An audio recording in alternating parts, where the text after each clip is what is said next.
Welcome back to another 50-question CSCS mock test. These are realistic practice questions to help you prepare for the CITB test and your Level 1 qualification. If you want extra support or to take your Level 1 online, links are in the description. Let's jump straight into question 1. If the safety guidance from your initial site induction seems outdated because the work has changed, what is the best step to take? A. Create new safety instructions yourself to match the current tasks. B. Stop work and talk to your supervisor about your concerns regarding the rules. C. Ask your co-workers what new rules they are following. D. Continue working because you are not officially responsible for updating safety documents. The correct answer is B. Stop work and talk to your supervisor about your concerns regarding the rules. Question 2. If equipment you're using has been issued a prohibition notice, what action is required? A. You can continue using the equipment but must be supervised. B. You may not use the equipment until necessary repairs or safety measures have been implemented. C. Only highly trained supervisors are allowed to use the equipment. D. You can finish your current task and then stop using it. The correct answer is B. You may not use the equipment until necessary repairs or safety measures have been implemented. Question 3. What is the primary legal duty placed upon all workers under the Health and Safety at Work Act? A. To be responsible only for their own tasks and ignore general safety. B. To purchase and maintain their own personal protective equipment. C. To comply with safety duties placed upon all people at work. D. To write a new risk assessment for every task they undertake. The correct answer is C. To comply with safety duties placed upon all people at work. Question 4. As a construction worker, which of these is explicitly not part of your legal duty on site? A. Looking after the health and safety of others affected by your actions. B. Reporting any defective equipment you find. C. Never misusing safety equipment provided for protection. D. Writing and preparing official site risk assessments. The correct answer is D. Writing and preparing official site risk assessments. Question 5. A method statement for a task should detail 3 essential areas of planning. Which 3 apply? A. The materials, tools, and equipment needed. B. The site directions and local amenities. C. The sequence and correct way the work should be completed.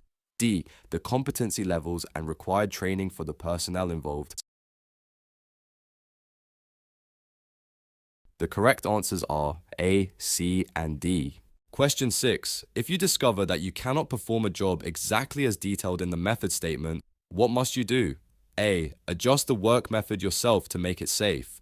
B. Ask your colleagues what they think the best way to do the job is. C. Do not start the work until you have consulted your supervisor. D. Call the health and safety executive for guidance.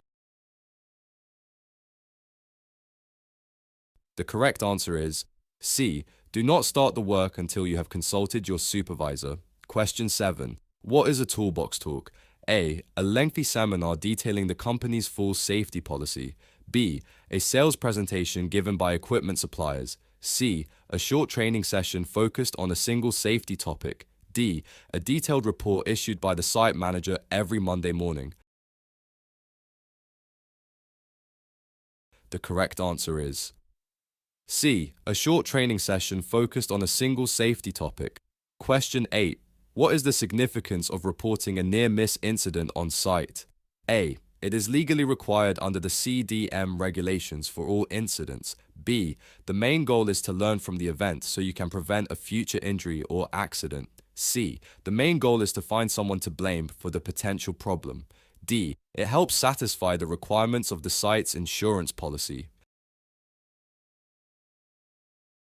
The correct answer is B. The main goal is to learn from the event so you can prevent a future injury or accident.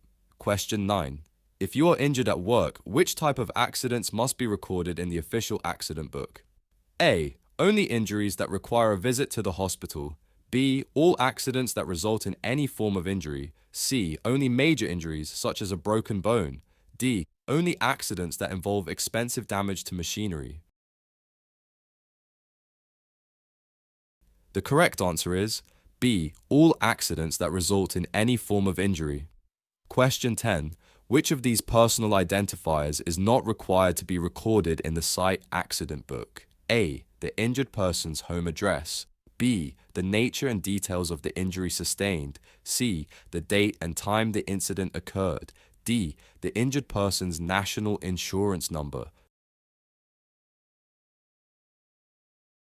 The correct answer is D. The injured person's national insurance number.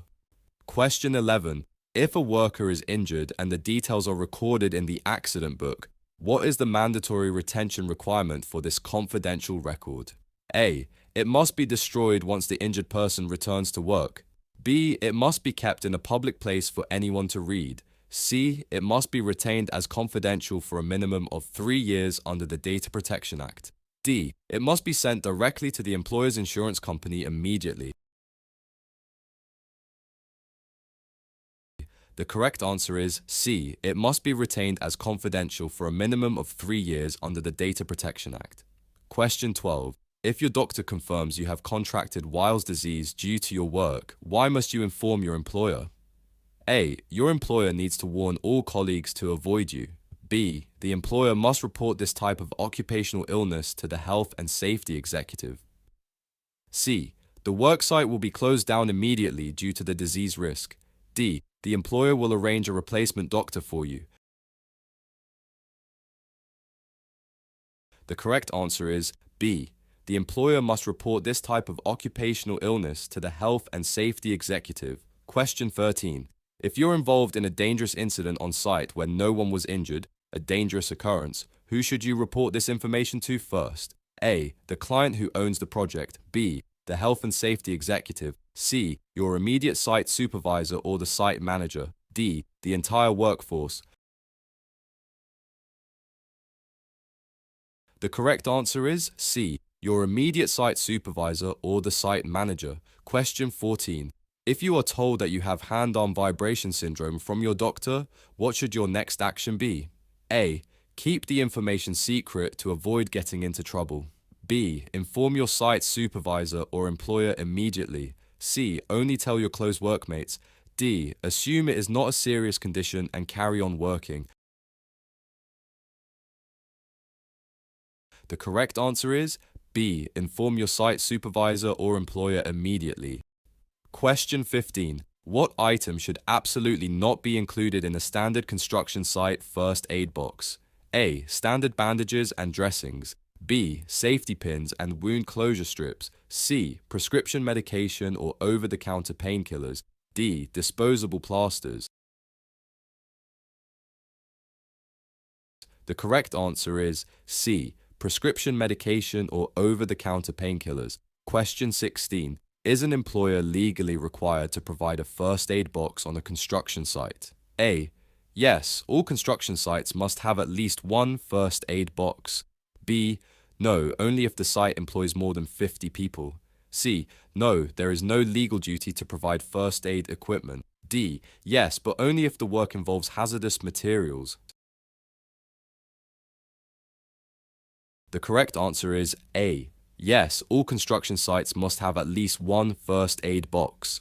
Question 17. When must eyewash solutions or bottles be supplied on a work site? A. Only if the site is near a public road. B. On any site where there is a possibility that materials or debris could enter a person's eyes. C. Only when the weather is extremely hot and dry. D. Only on demolition sites involving asbestos removal. The correct answer is B. On any site where there is a possibility that materials or debris could enter a person's eyes. Question 18. What is the most important step you must take before approaching an injured person? A. Ask the injured person what happened to them. B. Move the injured person to a more comfortable spot. C. Always check the surrounding area to ensure you are not in danger. D. Immediately tell your supervisor about the incident. The correct answer is C. Always check the surrounding area to ensure you are not in danger. Question 19. If you find someone lying unconscious after a fall, what is the immediate priority after checking the area is safe? A. Try to make them sit up straight. B. Slap their face to try and wake them up. C. Contact the emergency services to send for medical help. D. Give them mouth-to-mouth resuscitation immediately. The correct answer is C. Contact the emergency services to send for medical help. Question 20. If someone has a large, deep splinter in their hand and is in pain, what should you ensure happens? A. Use a sharp object like a knife to dig the splinter out. B. Tell them to ignore it and let the splinter come out on its own. C. Tightly squeeze the hand to force the splinter out. D. Ensure they receive proper first aid for the injury. The correct answer is D. Ensure they receive proper first aid for the injury. Question 21. A worker has accidentally got a nail embedded in their foot. If you are not a first aider, why must you not attempt to remove the nail? A. The nail proves they were not wearing the correct safety boots. B. The nail itself may be helping to control and reduce blood loss. C. Removing the nail allows air and bacteria into the wound. D. The nail is keeping their boot firmly in place.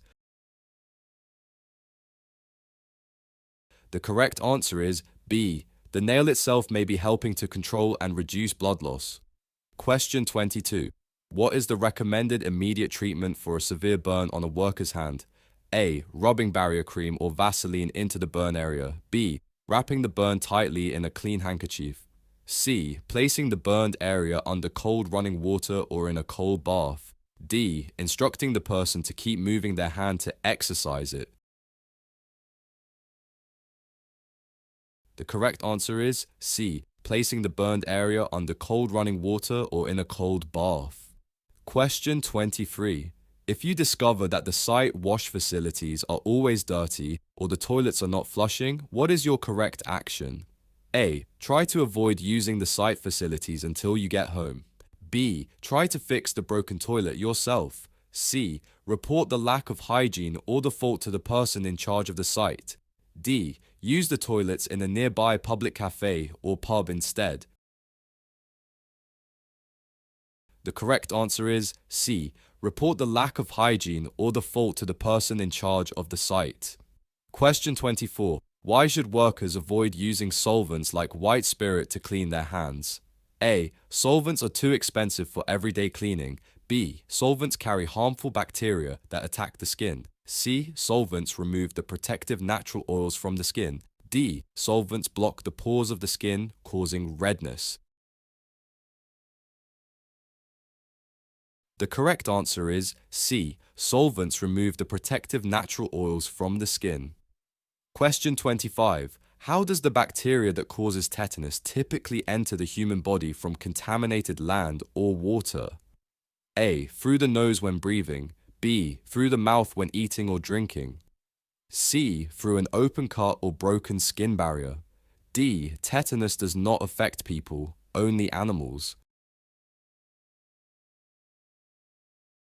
The correct answer is C. Through an open cut or broken skin barrier.